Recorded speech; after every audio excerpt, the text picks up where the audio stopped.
আওয়ামী লীগের সাধারণ সম্পাদক ওবায়দুল কাদের এবার প্রকাশ্যে কট খেলেন বা ধরা খেলেন।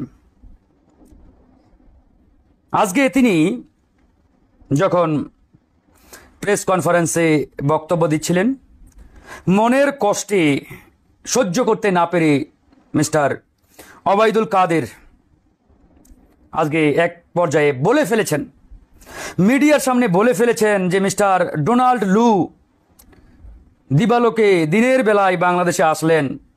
আমরা মনে করেছিলাম তিনি আমাদের সাথে সম্পর্ক উন্নয়নের জন্য এসেছেন, তিনি আওয়ামী লীগের সাথে সম্পর্ক উন্নয়নের জন্য এসেছিলেন, কিন্তু না, আমাদের ধারণা পাল্টে দিয়ে ডোনাল্ড লু নিশি রাতে স্যাংশন দিয়ে দিলেন। ঠিক এভাবেই মিস্টার কাদের আজকে মনের কষ্টে মনের দুঃখে আমেরিকার ওই প্রভাবশালী কূটনীতিক ডোনাল্ড লুর বিরুদ্ধে বক্তব্য দিচ্ছিলেন। তো আমি উনার এই বক্তব্য পুরোটা মনোযোগ সহকারে শুনলাম। সবগুলো television channel media live telecast করছে মিস্টার ওবায়দুল কাদেরের সেই প্রেস কনফারেন্স।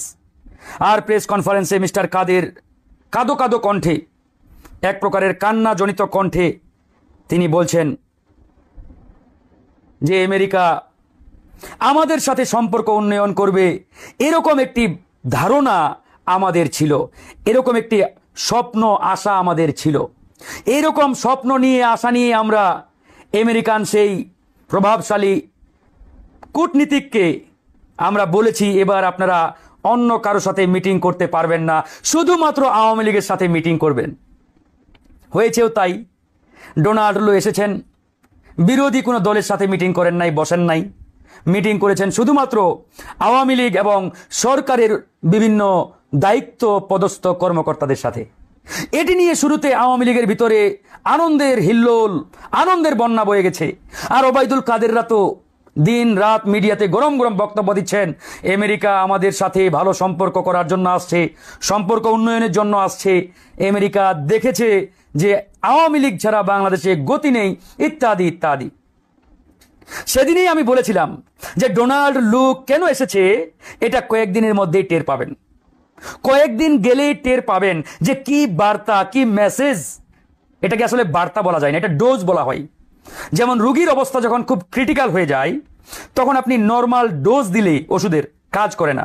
তো আওয়ামী লীগের অবস্থা আজকে এতটাই ক্রিটিক্যাল, মানে ক্রিটিক্যাল আমি ওই অর্থে বলছি না, মানে ভয়ঙ্কর অবস্থা বোঝাচ্ছি। ওই ভয়ঙ্কর অর্থে এতটাই ক্রিটিক্যাল যে যেন তেন ওই নাপা প্যারাসিটামল দিয়ে আর কাজ হচ্ছে না। এখন আওয়ামী লীগের জন্য দরকার high voltage medicine, high voltage ওষুধ। আর সেই হাই ভোল্টেজ ওষুধ অলরেডি তারা দেওয়া শুরু করেছে। এক ডোজ খেয়েই আওয়ামী লীগ এখন কোপতাকাত, এক ডোজ খেয়ে আওয়ামী লীগের 12টা বেজে গেছে। মানে তারা টিকতে পারছে না, এখন দিনকে রাত, রাতকে দিন দেখছে।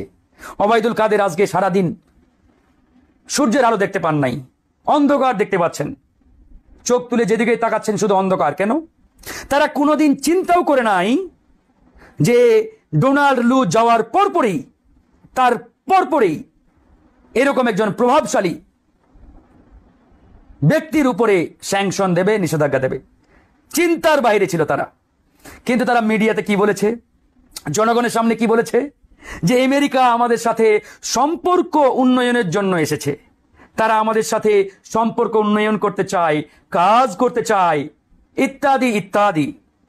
আমরাও বলেছি যে ভাই কাদের সাহেব ওয়েট করেন, অপেক্ষা করেন, দেখতে থাকেন কি ঘটে, কি হয়। আজকে কিন্তু ওবায়দুল কাদেরের টনক নড়েছে এবং সে আজকে কিন্তু হাউমাউ করে কান্নাকাটি শুরু করেছে। ওবায়দুল কাদেরের সেই কান্না এখন আর কোনো কাজে আসছে না, আসবেও না। শুধু তাই নয়, বাংলাদেশের জন্য এটি অত্যন্ত অ্যালার্মিং, বিপজ্জনক। আমি মনে করি, আমরা মনে করি, এদেশের 20 কোটি জনগণ মনে করি। আজকে আলোচনা তোলা হয়েছে জাতিসংঘ থেকে পিস কিপিং মিশন অর্থাৎ শান্তিরক্ষী মিশনে বাংলাদেশ সেনাবাহিনী, বাংলাদেশের আইন শৃঙ্খলা রক্ষাকারী বাহিনীর যারা যায় এরা নাম্বার 1, বিশ্বে নাম্বার 1 ছিল আমাদের বাংলাদেশ শান্তিরক্ষী মিশনে। সেই শান্তিরক্ষী মিশন থেকে বাংলাদেশকে বাদ দেওয়ার প্রস্তাব এখন জাতিসংঘে তোলা হয়েছে। জাতিসংঘে বিভিন্ন দেশ এখন প্রস্তাব করেছে আগামীতে কোনো পিস কিপিং মিশনে বাংলাদেশ থেকে যাতে কাউকে না নেওয়া হয়। যদি এটি বাস্তবায়ন হয়ে যায় চিন্তা করে দেখেছেন কি হবে আমাদের অবস্থা? একটাবার ভেবে দেখেন কি হবে। আমাদের এই গর্বিত সেনাবাহিনীকে যারা নষ্ট করেছে, সম্মান ইজ্জত যারা নষ্ট করেছে, এদের একটাকেও এদেশের জনগণ ছাড় দেবে না। বাংলাদেশ সেনাবাহিনী আমাদের গৌরব, অহংকার ছিল। এই সেনাবাহিনীর গায়ে যারা কলঙ্ক লাগিয়েছে, অর্থাৎ এই আওয়ামী লীগের দোসর সাবেক সেনাপ্রধান আজিজ, একে মাফিয়া আজিজ বলতে হবে, এদের কারণে আজকে সেনাবাহিনীর গায়ে কলঙ্ক লেগেছে। আজকে আজিজের উপরে শুধু স্যাংশন আসে নাই, এই স্যাংশনের কারণে পুরো সেনাবাহিনীর উপরে কলঙ্কিত একটা দাগ লাগিয়ে দেওয়া হয়েছে। আজকে এর দায় কে নেবে? এর দায় সেনাবাহিনী কখনো নেবে না, এই দায় এদেশের জনগণ নেবে না, এই দেশ নেবে না, এই দায় আওয়ামী লীগকে নিতে হবে। তাদের কারণে আজকে আমার দেশের গর্ব, অহংকার, আমার সেনাবাহিনী আজকে কলঙ্কিত হয়েছে।